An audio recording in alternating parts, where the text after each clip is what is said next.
Saya sedang berdiri di depan Masjid Al-Akbar Kabupaten Balangan. Masjid ini dibangun pada tahun 2010 pada masa Bupati Insinyur Haji Muhammad Sefek Effendi. Peletakan batu pertama dilakukan oleh gubernur yang pada waktu itu Haji Rudi Arifin, dan peresmiannya dilaksanakan pada tahun 2014.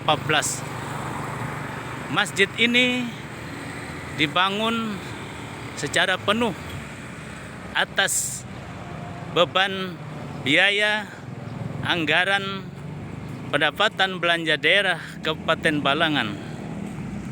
Jadi pembangunan ini murni bersumber dari keuangan negara.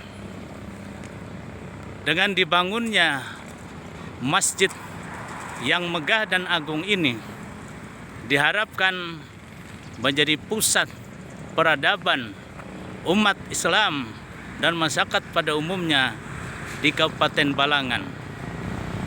Karena masjid adalah merupakan wadah tidak saja sekedar untuk kegiatan ritual ibadah sholat sehari-hari, tapi juga menjadi pusat daripada kebudayaan, ekonomi, sosial, dan masyarakat. Dari Balangan, Fahmi Amrusi, Rumah Banjar, melaporkan.